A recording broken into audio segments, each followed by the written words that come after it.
감사합니다. 내일부터는 우리가 신년을 맞이해서 마태복음부터 말씀을 묵상해 가기 시작합니다. 한 2주간 동안 시편에 있는 말씀을 묵상하게 되어졌는데 오늘은 그 끝부분인 시편 121편에 있는 말씀 가지고 여러분들과 함께 좀 말씀을 나누려고 하는데, 시편 121편 그 앞에 있는 120절도 그렇고요, 120편도 그렇고 134편까지가 시인이 기록한 메시지가 성전에 올라가는 노래라고 하는 것입니다. 그러니까 믿음의 식구들이 예루살렘 성전에 올라가면서 그곳으로 가면서 순례의 길을 걷는 중에 불렀던 노래들이라는 것입니다. 이스라엘 백성들은 1년에 3차례 20세 이상 된 사람들은, 남자들은 반드시 예루살렘 성전에 와서 하나님께 제사를 드리게끔 되었어요. 절기를 지키게끔 되어져 있었습니다. 그 3대 절기가 아주 유명한 유월절, 구원의 은혜에 대한 감사의 절기를 지키게 되었고요, 그 다음에 첫 열매들을 하나님께서 주신 은혜를 생각하면서 오순절이 되어지면 또 예루살렘 성전에 와서 하나님 앞에 제사를 지냅니다. 그리고 우리나라 말로는 추석 때, 그 가을철에 이스라엘 백성들은 또 한 차례 초막절이라고 그래가지고 장막절이라고도 해서 그때 또 한 일주일 동안 예루살렘 성에 와서 성전에서 하나님 앞에 제사도 드리면서 감사의 절기를 지키게끔 되어져 있어요. 가까이서 예루살렘 성을 중심으로 해서 가까이 살았던 그러한 백성들은 예루살렘 성전에 와서 하나님 앞에 절기를 지키는 것은 그렇게 어려움이 되지 않을 것 같아요. 그러나 좀 떨어져 있는 식구들, 또 더 큰 문제는 뭐냐면 외국에 나가 있는 식구들, 이런 식구들도 아무리 먼 곳에 떨어져 있더라도 1년에 3차례는 반드시 예루살렘에 와서 하나님 앞에 절기를 지키게끔 되어져 있는 거예요. 근데 이 어떤 때는 뭐 3일도 걸리고, 어떤 때는 일주일도 걸리고, 어떤 사람은 보름도 걸리고, 더 멀리 있는 사람은 뭐 아마 한 달도 걸릴지도 모르겠어요, 오는 길이. 왜냐하면 그때 당시에는 교통편이 발달되지 않았기 때문에 모든 사람들이 거의 다 걸어서 와야 되고요. 예루살렘 성이 해발 800m 고지에 있거든요. 그 고지의 꼭대기에 예루살렘 성전이 있었어요. 예루살렘 성이 옛날에 그 기브온 산지라고 하는 그 지역인데 굉장한 요새입니다. 동쪽과 남쪽이 골짜기를 이루면서 산이 솟아 있는 지역이기 때문에 우리가 시온산이라고도 말하는데, 굉장히 높은 곳에 이 성이 있고 그곳에 성전이 있었던 거예요. 그래서 이스라엘 백성들은 하나님의 이 명령을 준행하기 위해서 1년에 3차례 이제 오게 되어지는 거죠. 근데 그 오는 길이 보통 문제가 아닌 거죠. 자, 오늘 저는 여러분들과 함께 예루살렘에 오는 이스라엘 백성들의 이 3대 절기를 지키기 위하여 성전에 올라오는 노래를 부르면서 어떤 모습을 생각하면서, 우리는 영원한 하늘나라에 있는 천성을 향하여 걸어가는 순례자의 입장에서 우리는 어떻게 살아야 할 것인가, 또 이 신년을 맞이해서 2019년도 이 새해는 또 어떤 마음가짐을 가지고 우리가 출발해야 될 것인가 하는 부분들을 여러분들과 함께 좀 잠시 나누고자 합니다. 자, 첫 번째는요, 절기를 지키기 위해서 뭐 한 일주일이나 보름 정도 떨어져 있는 먼 곳에 있는 이스라엘 백성들이라고 한다면 일단은 가정과 일터를 두고 떠나야 되거든요. 그런데 그 당시에는 농경 문화와 목축이 이루어져 있기 때문에 가정과 일터를 두고 뭐 열흘씩 보름씩 떠난다는 게 쉬운 일이 아니에요. 뿐만 아니라 이 절기를 지키기 위하여 온 백성들이 예루살렘으로 모이게 되어지게 되면 어떤 문제가 주어지냐면 주변에 있는 이방 민족들이 쳐들어올 수 있는 기회가 되는 거예요.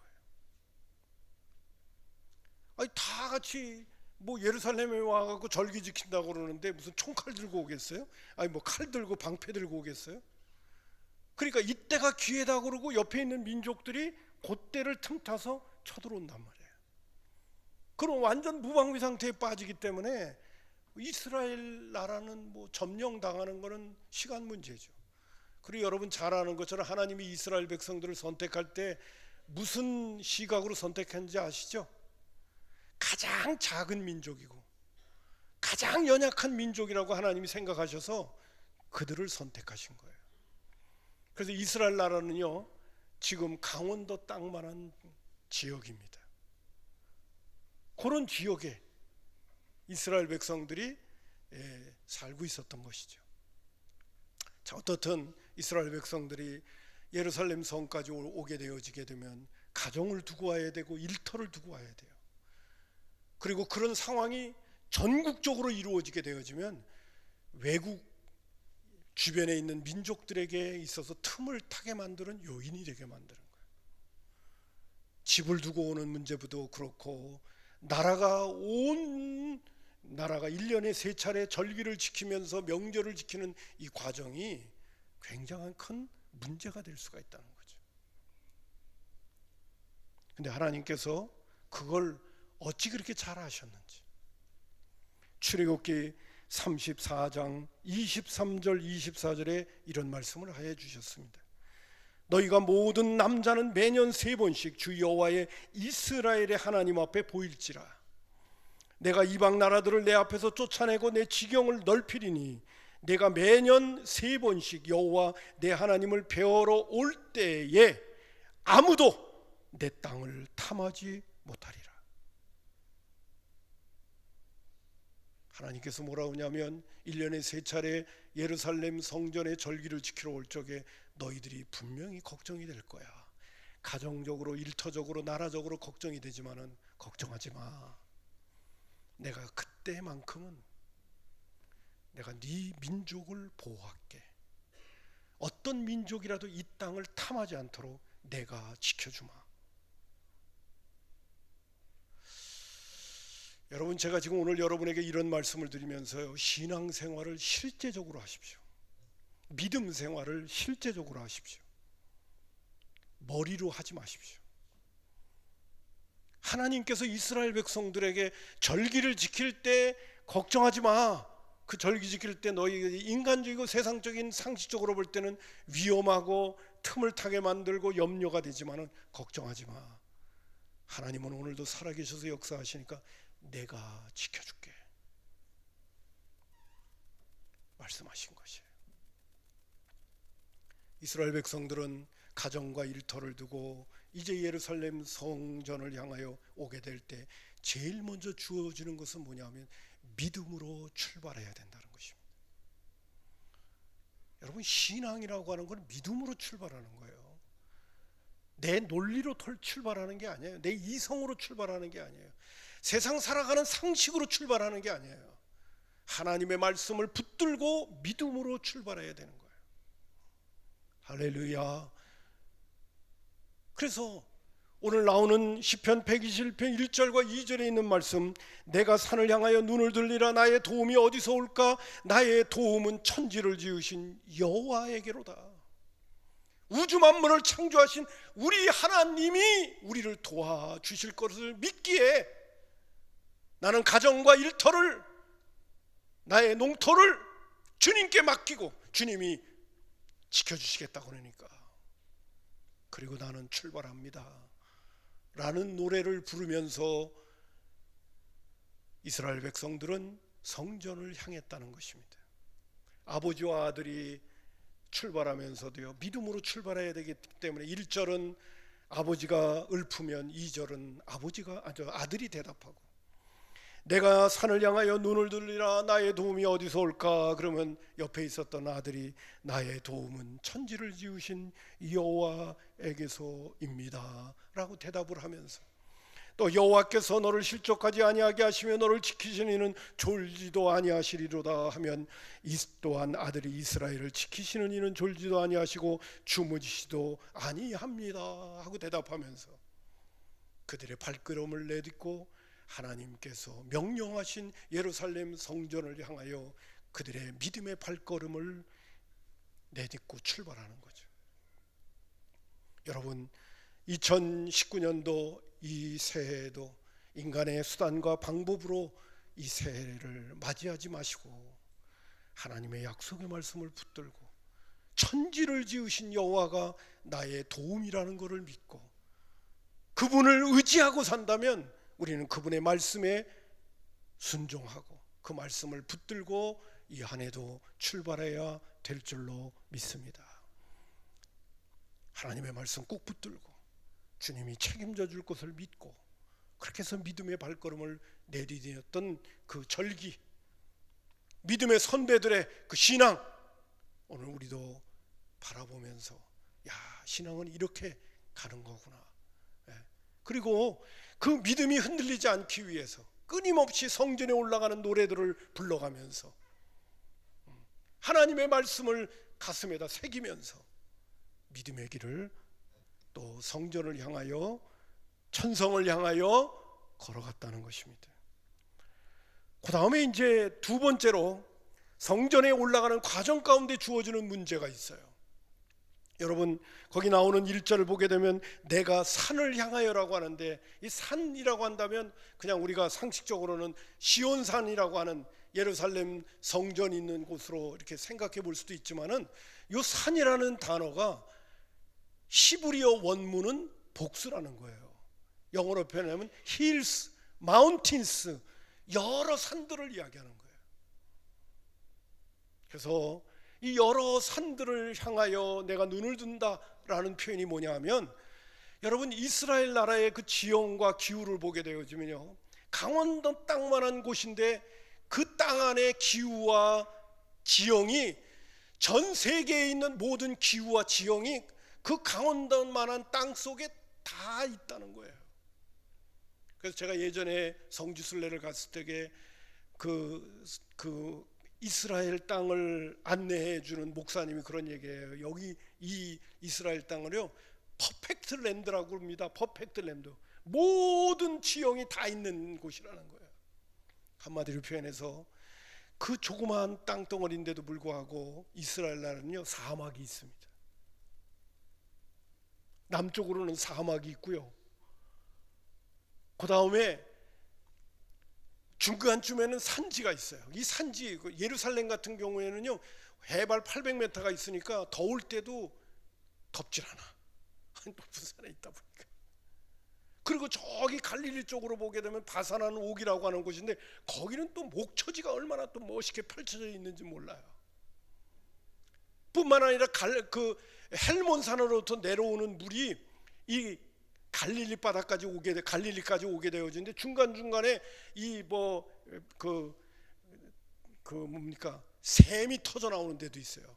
그러면 그 샘이 터져 나오는 그 지역은 마치 정글과 같아요. 나무가 얼마나 그 산림이 얼마나 나무들이 많이 자라 있는지, 큰 나무들부터 시작해가지고 우거져 있는 모습을 보게 되어져요.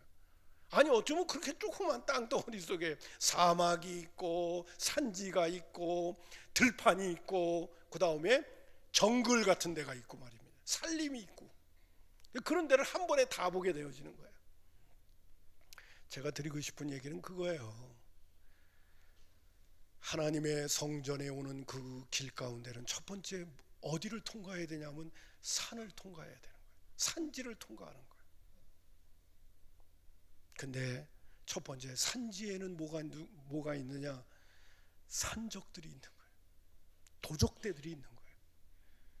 이스라엘 백성들은 절기가 되면 예루살렘에 와가지고 하나님 앞에 제사를 드리는데, 먼 곳에서 오는 사람들은 제물을 가지고 오기가 너무 번거롭고 어려우니까 하나님께서 무슨 얘기를 해주셨냐면, 너희들이 먼 곳에서부터 오게 되면 재물 갖고 오기가 힘드니까 예루살렘에 와서 돈으로 재물을 사가지고 하나님께 드리라. 그래서 예루살렘 성전에는 이거 돈 바꾸는 데와 그리고 재물 사는 곳이 있었어요. 예수님 당시에도 돈 바꾸고 재물 파는 데가 있어가지고 난리 법석을 떨었죠. 그래서 예수님께서 거기 노끈으로 채찍을 만드셔갖고 만민이 기도하는 집을 너희들이 장사의 소굴로 만들려고 하느냐 하면서 막 성정 청결 사건을 일으키셨던 그 장면들이 여러 군데 나오잖아요. 이스라엘 백성들은 절기 때가 되면 이제 예루살렘에 올 적에 재물을 사서 하나님 앞에 드려야 되기 때문에 호주머니에 돈이 많은 거야. 그러면 그걸 알고 있는 산적대가 대기하고 있다가 그런 사람들만 붙잡아 가지고 돈을 뺏드는 거죠. 그 길을 걷는 게 쉬운 길이 아니에요. 여러분, 오늘도 우리가 인생의 길을 걷다 보면 참 우리는 경쟁 사회 속에서 삽니다. 너무너무 그것이 힘들고 어려워. 하나님은 우리를 하여금 더불어 살라고 해주셨는데 인간이 이기적이고 자기중심적이다 보니까 끊임없이 경쟁을 하면서 다른 사람들을 해꼽고 다른 사람들을 짓밟아야 내가 살아남을 수 있다라고 하는 마치 양육강식의 그런 법칙을 이용해서 오늘도 인생을 살아가고 있어요. 요번에 어제도 텔레비전에 나와 있는데 선수촌에서 훈련받고 있는 어린애들을 좌우지간 무슨 대회 나가서 우승하는 것만 목적을 듣고 있고 걔네들한테 폭력을 가하고 성추행을 가하고 코치가 그런 짓을 하면서 그들의 인격이 말살되어지고 그들의 인격이 파괴되어지는 건 상관은 안 하는 거야. 대회에 나가서 1등만 하면 되는 거야. 그런 인생을 살아가는 우리의 자녀들이라고 한다면 그들의 인생이 어떻게 되겠어요? 어른들이 그 짓을 하고 체육회가 그 짓을 하고 그런 모습을 보면서 애들을 키우고 가리키고 있는 그 현장이 얼마나 불행한 겁니까? 얼마나 힘든 겁니까? 저는 그 모습을 이렇게 보면서 우리나라는 아직도 멀었다, 큰일 났다. 애들 교육시키는 것부터 시작해서 이건 사람의 인격이 참으로 중요한 것이고 사람의 인성이 이게 바로 서는 것이 무엇보다 중요한데 좌우지간 머리만 좋고 좌우지간 국어 산수 외우기만 잘해갖고 점수만 잘 나오면 만사 땡인 것처럼 그렇게 생각하면서 애들을 키우고 있는 우리나라의 한국 교육에 대한 문제도 이게 정말 아직도 어떻게 하면 좋은가 이런 생각이 지금 드는 거야. 직장 생활도 그렇고 우리 삶의 터전도 그렇고 얼마나 경쟁이 심한지. 여러분, 2019년도라고 경쟁이 좀 괜찮아질까요? 아니에요. 여전히 우리의 삶의 현장은 끊임없이 오늘 우리를 넘보고 있는 주변에 있는 많은 사람들에 의해서 우리는 살아가고 있어요. 우리를 해코자 하는 사람들을 틈바구니 속에서 오늘 우리는 살아가고 있단 말이죠. 오늘 믿음의 선배가 성전을 향하여 걸어가는 그 산지에 올라갈 때마다 그들을 해코자 하는 무리들을 하나님이 지켜주시지 않으면 나는 이 길을 통과해서 하나님의 성전에 갈 수 없다는 것을 그들은 다시 한번 마음속에 새기면서 하나님의 도움을 구하는 거죠. 그래서 나오는 말씀이 3절에 여호와께서 너를 실족하지 않게 한다는 거예요. 저는 인생을 살아가는 삶을 이렇게 보면서요, 우리가 상상하지도 못하는 그런 돌뿌리와 그리고 장애물이 우리 앞에 놓여져 있다는 것을 너무너무 느끼게 되어져요.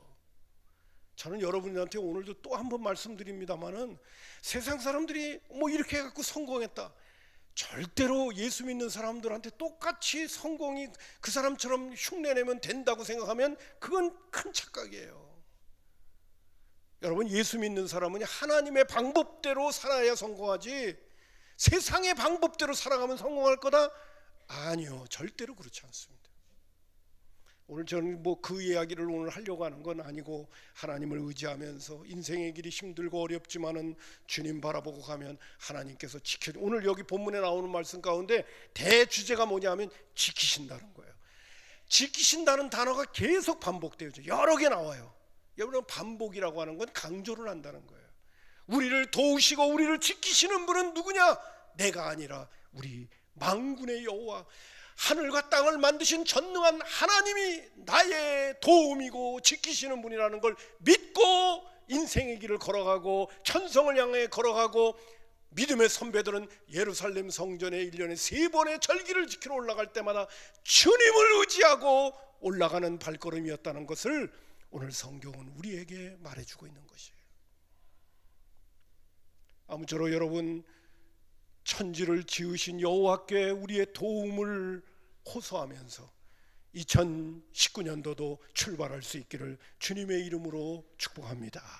그러면 주님이 실족지 않게 하시고, 장애물을 해치게 만드시고, 돌뿌리에 걸려 넘어지지 않게 하시고, 실족지 않게 하실 뿐만 아니라 7절에 있는 말씀 가운데는 여호와께서 너를 지켜 모든 환난에서 면하게도 해주신다. 그리고 더 나아가서 내 영혼도 지켜주신다는 그런 시인의 고백을 오늘 우리에게 들려주시고 있는 것입니다. 아무쪼록 우리의 걸어가는 이 믿음의 순례의 길에 주님을 정말 의지하는 믿음의 권속들 되기를 주님의 이름으로 축복합니다. 또 하나는 뭐냐 하면요, 예루살렘뿐만 아니라 이스라엘 그 산지에는 산당들이 있어요. 가나안 땅에 들어가게 돼서 보면요, 가나안이 섬겼던 이 바알과 아세라 목상이라는 게 있어요. 이거는 산에다가 제단을 쌓아놓고 제사를 지내는 거예요. 이스라엘의 왕들의 사적들 가운데 보면 하나님 앞에 제대로 하려고 예루살렘 성전을 다시 청결케 하고 믿음을 가지려고 할 때 그들이 가장 아쉬웠던 게 뭐냐면 산당을 없애지 않았다, 이런 얘기들이 여러 차례 나옵니다. 그 산당에서는 다 뭐를 했느냐? 바알 신을 섬기는 곳이었어요. 여러분, 순례의 길을 가고 있었던 이스라엘 백성들이 산을 넘을 때마다 산당들이 있는 곳에서, 이 산당에서 이 바알 신들이 갖고 있는 특징이 뭐냐 하면, 제가 설교 교환에도 넣어놓았습니다마는 다산, 자식을 많이 낳게 하고 풍요, 그 다음에 쾌락, 그 다음에 안식과 쉼을 주는 거예요. 우리말로 표현한다면 육신의 정력, 안목의 정력, 이생의 자랑에서 나오는 모든 욕구를 이 바알 신은 충족시켜준다는 거야. 여러분, 이단과 잘못된 종교의 특징은 뭐냐 하면 우리 안에서 일어나고 있는 그 욕구를 다 들어주겠다는 거예요. 그게 잘못된 것임에도 불구하고 이 바알은 그걸 하는 거예요.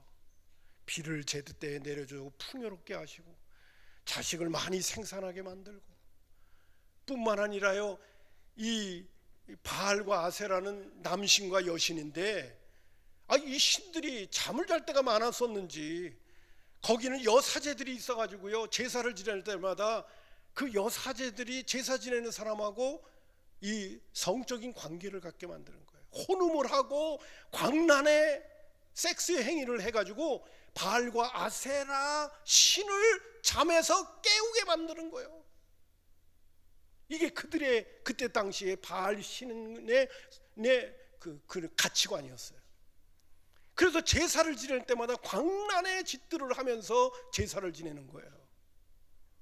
여러분, 엘리야 선지자가 갈멜산에서 불이 임하게 만들게 될 때 바알과 아세라의 850 제사장들하고 엘리야 선지자하고 두 제단을 만들어 놓고 불이 임하게 해서 누구 신이 진짜 신이냐고 한번 판가름하자고 할 때에 먼저는 바알과 아세라의 선지자 850명이 제단에다가 제물을 올려놓고 광란의 행동을 하잖아요. 난리를 치고 법석을 떨면서 막 광란의 행동들을 하면서 제사를 지내는 장면을 우리가 보잖아요. 엘리야 선지자가 그 모습을 보면서, 야, 네 신이 아직도 자고 있나 보다. 더 좀 해라, 더 좀 해라. 그러니까 그들이 막 너무 속상하니까 자기 몸을 막 자해하면서 막 피를 내가면서, 신이여 불을 내려달라고 그렇게 난리치는 장면이 거기 나오잖아요. 여러분, 오늘 본문에 나오는 말씀 가운데 보면 우리 하나님은 어떤 하나님이냐? 4절과 5절을 보겠습니다. 이스라엘을 지키시는 이는 졸지도 아니하시고 주무시지도 아니하시리로다 라고 말해주고 있어요. 왜 졸지도 않고 주무시지도 않는 이 단어를 쓰게 되었는가? 그것은 우리 하나님이 진짜 하나님이라는 거죠. 참 하나님이죠. 그분은 졸고 주무시는 그런 피곤함이 있는 하나님이 아니다. 인간과 같은 하나님이 아니다. 전능한 하나님이라서 우리를 오늘도 불꽃 같은 눈으로 지키시는 그 하나님을 믿으면서 살아야 되지 않겠냐 하는 말씀을 우리에게 주고 있는 것입니다. 할렐루야. 여러분, 이 산이라고 하는 곳에서 주어지는 위험성, 여러분 아까 제가 복수라고 얘기했죠. 쉬운 성경으로 보게 되면 내가 눈을 들어 산들을 바라봅니다. 공동 번역으로는 이렇게 표현하기도 했습니다. 이 산 저 산 쳐다본다. 나의 도움이 어디서 올까? 천지를 지으신 하나님께로부터 오지 않느냐 라는 고백을 하는 것입니다. 그러기에 산적이 나를 해코자 하고 뿐만 아니라 바알과 아세라의 산당을 통해서 우리를 유혹하면서 너에게 풍요를 주고 너희들이 원하는 욕구를 충족시켜 주겠다, 쾌락을 주고 안식을 주겠다고 하는 그런 욕구가, 그게 진짜 욕구가 그거를 만족하게 하는 것이 아님을 알고 그런 유혹을 뿌리치고 오늘도 주님이 우리를 부르신 그 예루살렘 성전을 향하여 우리는 간다 이렇게 되는 거예요. 또 하나, 산만 넘나요? 때로는 물을 건너기도 하고 그 다음에 광야 같은 곳을 지나가야 되기도 하죠. 광야라고 하는 것은 사막과 같은 기후입니다. 낮에는 뜨거워서 사람이 견딜 수 없고 밤에는 추워서 견딜 수 없어요. 오늘 성경 5절과 6절에 이렇게 말합니다. 여호와는 너를 지키시는 이시라. 여호와께서 내 오른쪽에 내 그늘이, 오른쪽이라는 것은 강력한 힘을 얘기하는 거예요. 오른쪽에서 내 그늘이 되어주신다. 여러분, 사막 기후 가운데에서의 특징이 뭡니까? 덥더라도 사막은요 그늘진 곳만 가면 시원합니다. 그런데다가 사막 기후 가운데 특징은 뭐냐면 우리나라처럼 이렇게 여름철에 더운데 습기가 많지 않아. 또 그래서 그늘 만지면 시원한 거예요. 난 몰랐어. 이제 가보니까 그렇더라고요.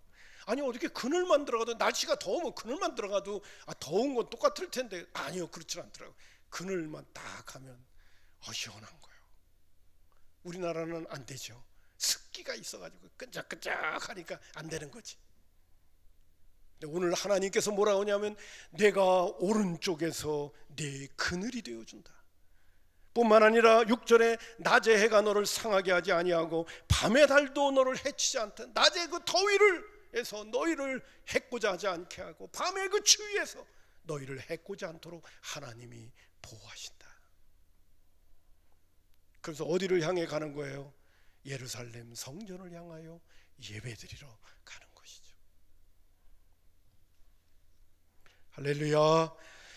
이것이 바로 하나님께서 우리의 발걸음을 인도해 가시는 인생의 길이고 순례자의 길임을 언급해 주고 있는 것입니다.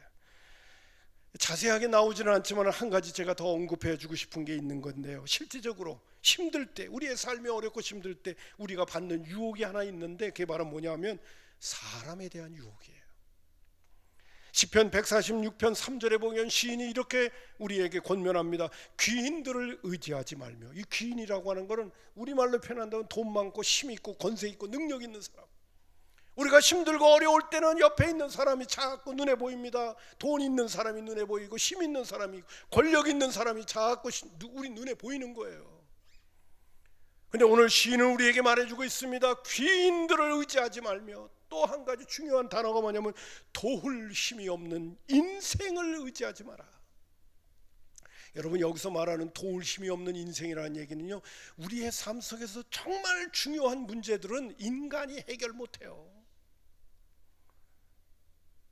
저는 뭐 인생을 짧게 살아서 그런지 모르겠습니다만은 도울 힘이 없는 인생, 우리가 정말 힘들고 어려울 때는 도울 힘이 없는 인생이에요. 인간은 무기력한 거예요. 아무리 힘이 있고 능력이 있고 하더라도 우리가 정말 안타까운 문제에 대해서는 인간이 돕지 못한다는 거예요. 제가 이렇게 보게 되면요, 우리의 코끝에 호흡이 멈추게 되는 것이 언제 어떻게 될지도 모르는 것이 우리의 삶의 모습이에요. 우리의 연약한 삶의 모습이에요. 어제 그렇게 괜찮던 사람이 오늘 그냥 졸지에 끝나는 이야기들이 오늘 우리 주변에서는 얼마나 많이 들려오는지 몰라요. 제가 그냥 웃자고 할게요. 그래요, 안 그래요? 안 그런 것 같은데 여러분의 삶은? 저는 오늘도 피부로 느끼고 살고 있는데요. 나는 이 구절이 너무 좋습니다. 도울 힘이 없는 인생을 의지하는 것처럼 어리석은 일이 없어요.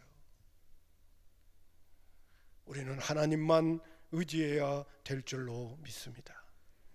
그리고 우리가 결정적으로 어렵고 힘들 때 하나님을 의지하는 사람은 가장 지혜로운 사람이 되는 거예요. 자, 그러면 이제 여러분에게 권면의 말씀 몇 구절 여러분에게 드리려고 합니다. 창세기 15장 얘기를 여러분에게 잠깐 할게요. 여러분 그 아브라함의 생애 가운데 보게 되면요, 아브라함과 조카 롯이 같이 갈대아 우르를 떠나가지고서요 가나안 땅에 도착합니다. 근데 둘이 가나안 땅은 이제 사실 가나안 땅은 아브라함도 그렇고 조카 롯도 그렇고 이민자의 땅 아니에요. 거기는 자기네들이 살고 있는 고향이 아니잖아요. 근데 와가지고 두 가정이 목자들이 양을 치고 그랬었는데 이게 이제 많아졌어요. 그러다 보니까 운물 문제 가지고 이런 것들 때문에 자꾸 싸움이 일어나는 거야. 아브라함이 뭐라 하냐면, 야, 우리는 이 낯선 땅에 와갖고 우리가 사는데, 야, 우리 같은 형제들끼리 친척끼리 이렇게 싸워서 해야 되겠냐?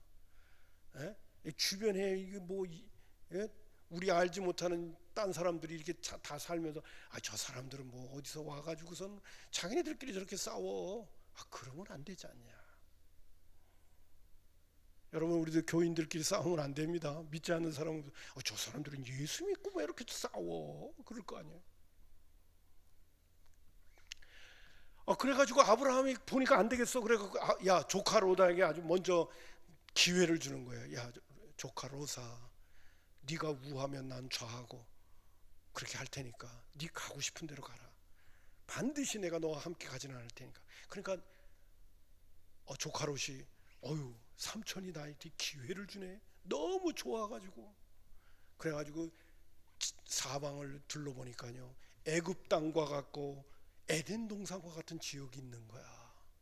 여러분, 에덴 동산 같고 애굽 땅과 같은 곳이라는 거는 최고의 좋은 지역을 얘기하는 거예요.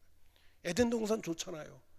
애굽도 굉장히 좋은 데입니다. 왜? 그때 당시에는 최고의 나일강이 흐르는 아주 옥토가 있는 지역이에요. 그 지역이 딱 보이는 거예요. 거기가 어딘지 아세요? 거기가 바로 소돔과 고모라였어요. 소금이 나는 지역이라서 그냥 풍요로운 지역이었어요. 롯이 선택을 합니다. 삼촌, 난 저쪽으로 갈게요. 삼촌이 마음이 많이 무너졌어요. 그 좋은데 먼저 선택을 하니까. 그래, 알았다. 그러고선 너가 우하니까 나 좌해버렸어요. 하나님이 아브라함에게 위로를 해주지. 아브라함아, 걱정하지 마라. 내가 훗날 너 축복할게. 그런 말씀이 거기 나와요. 그러고 나서 이제 조카 롯은 소돔과 고모라에 갔는데 그 주변에 있는 민족들이 그 땅이 탐이 났겠지. 그래가지고 그 지역에 살고 있는 5 동맹 왕하고 그 주변에 있는 왕들 4왕하고 전쟁이 벌어졌어. 주변에 있는 4명의 왕들의 동맹이 이 소돔과 고모라 왕부터 시작해서 5 동맹을 이겨버린 거예요. 그리고 나서 조카 롯도 포로로 자기 나라로 끌고 간다는 소식이 들려왔어요. 누구에게? 아브라함에게. 아브라함이 그 이야기를 듣고 너무 걱정이 돼가지고 정신을 잃었던 것 같아. 내 동맹 국가하고 자기는 부족해서 300명 군사밖에 없는 자기는 부하들을 이끌고 어떻게 전쟁을 벌려요. 근데 조카 롯을 구원하겠다고 뒤쫓아간 거야. 하나님이 은혜를 베푸셔가지고 아브라함이 그 네 동맹하고 전쟁을 벌여서 승리해갖고 조카 롯을 구출해가지고 돌아오게 된 거야. 정말 꿈만 같은 일이야. 너무 놀라운 은혜를 입었어. 그런데 아브라함 마음속에 갑자기 두려움이 확 찾아오게 된 거예요. 왜냐하면 후한이 두렵기 시작한 거야. 한번 이겨갖고 조카 롯을 데려오기는 구출은 했지만은 나중에 이 네 동맹의 민족이 앙심을 품고 복수를 하고 그놈이 누구야라고 오면 이제 자기 끝장나거든. 그 상황 속에서 하나님이 이런 말씀을 해주십니다. 창세기 15장 1절에 이후에, 제가 지금 얘기했던 것이 배경이에요. 이후에 여호와의 말씀이 환상 중에 아브라함에게 임하여 이르시되 아브라함아 두려워 말라, 두려워하지 마라. 나는 네 방패요 너의 지극히 큰 상급이니라. 그리고 주변에 있는 민족들을 다 두렵게 만들어 버리는 거예요. 누구를? 아브라함을. 꿈만 같은 이야기죠. 꿈만 같은 이야기. 여러분, 하나님을 의지하고 하나님을 바라보고 하나님을 믿고 살아가면 이런 기적들이 일어나게 되는 줄로 믿습니다. 하나님께서 아브라함에게 그렇게 말씀하시는 거예요. 약속의 자녀이기도 하지만은, 하나님께서 축복하시는 아브라함이기도 하지만은, 아브라함이 이런 상황이 벌어졌을 때 하나님께서 환상 중에 나타나서 두려워하지 마, 내가 네 방패가 되고 네 상급이 돼 줄 테니까. 그리고 하나님께서 일하셨다는 거예요. 여러분, 신앙생활은 이런 하나님 믿고 사는 것인 줄로 믿습니다. 여러분, 예레미야서를 얼마 전에 우리가 봤어요. 예레미야가 하나님께로부터 부름을 받고 소명을 받을 적에, 그때는 나라가 멸망할 때쯤이었습니다. 예레미야는 나는 어린아이 같기 때문에 내가 일을 못해요, 하나님 나 자신 없어요. 그런데 하나님이 이런 말씀을 하시는 거예요. 예레미야 1장 17절부터 19절에 이런 말씀을 합니다. 그러므로 너는 내 허리를 동이고 일어나 내가 내게 명령한 바를 다 그들에게 말하라. 그들 때문에 두려워하지 말라. 내가 그들 앞에서 두려움을 당하지 않게 하리라. 보라, 내가 오늘 너를 그 온 땅과 유다 왕들과 그들의 지도자들과 그 제사장들과 그 땅 백성 앞에서 너를 견고한 성읍 세기동 놋 성벽이 되게 하였은즉. 여러분, 여기서 말하는 유다 왕들, 지도자들, 제사장들, 이들은요 그 당시에 심의 대상들이에요. 근데 그들하고 대적하게 되어질 때 걱정하지 말라는 거예요. 하나님이 견고한 성읍 세기동 놋 성벽이 되게 해준다. 그들이 너를 치나. 예레미야는 아무 힘도 없는 사람이에요. 그들이 너를 치나 너를 이기지 못하리니 이는 내가 너와 함께하여 너를 구원할 것임이니라. 여호와의 말이니라. 예레미야 선지자는 눈물의 선지자였습니다. 정말 어렵고 힘든 그 과정을 통과했습니다. 그러나 예레미야서를 다 읽어보면 하나님께서 그때마다 왕들 때문에, 지도자들 때문에, 관원들 때문에, 제사장 때문에 어려움을 당해서도 하나님께서 예레미야를 보호하셔서 그를 구원하셨던 이야기가 그 내용 속에 가득가득 담겨져 있고, 그 뒷부분에 가서 나와 있는 것을 보게 되어집니다. 그러니까 성경을 대하면요 우리 안에 믿음이 생기는 거야. 세상의 이야기들을 자꾸 많이 들으면 우리 믿음이 가라앉고 주저앉고 없어져 버려. 그러나 하나님의 말씀을 대하면 우리 안에서 믿음이 생기는 거야. 야, 하나님은 이렇게 일하시는 분이시고, 하나님은 이렇게 역사하시는 분이고, 하나님을 이렇게 의지하고 나아가면 하나님이 이렇게 도와주시는 거구나 하는 것을 성경을 통해서 보게 되는 줄로 믿습니다. 그래서 믿음은 들음에서 나고 들음은 그리스도의 말씀으로 말미암는다고 말해주는 거예요. 여러분 가운데 아직도 믿음이 안 생겨서 하나님을 그냥 머리로만 알고 상황이 여의치 않으면 인간적인 수단과 방법을 동원하면서 대충 신앙생활하는 분이 있다면 그분에게는 하나님의 능력이 안 나타나요. 죄송하지만 어떤 사람에게 나타나느냐? 믿음으로 가는 사람들에게 나타나는 거예요. 근데 그 믿음은 어떻게 생깁니까? 하나님의 말씀을 대할 때, 또 믿음을 달라고 하나님 앞에 도움을 청할 때 하나님께서 우리에게 믿음을 주셔서, 눈에 보이지 않는 하나님이지만은 그분은 오늘도 아주 기가 막힌 드라마를 볼 때마다 야, 드라마 작가들 끝내준다는 것처럼 하나님은 우리의 인생의 드라마 작가가 되어주셔서 그때마다 우리를 도우시고 인도하시고 역사하시는 그런 손길을 우리가 경험하게 되는 줄로 믿습니다. 이게 우리가 믿는 하나님이에요. 여러분, 바울 사도는 이런 고백을 우리에게 해주고 있습니다. 로마서 8장 35절부터 39절, 누가 우리를 그리스도의 사랑에서 끊으리요? 환난이나 공고나 박해나 기근이나 적신이나 위험이나 칼이라. 기록된 바 우리가 종일 주를 위하여 죽임을 당하게 되며 도살할 양같이 여김을 받았나이다 함과 같으니라. 그러나 이 모든 일에 우리를 사랑하시는 이로 말미암아 우리가 넉넉히 이기느니라.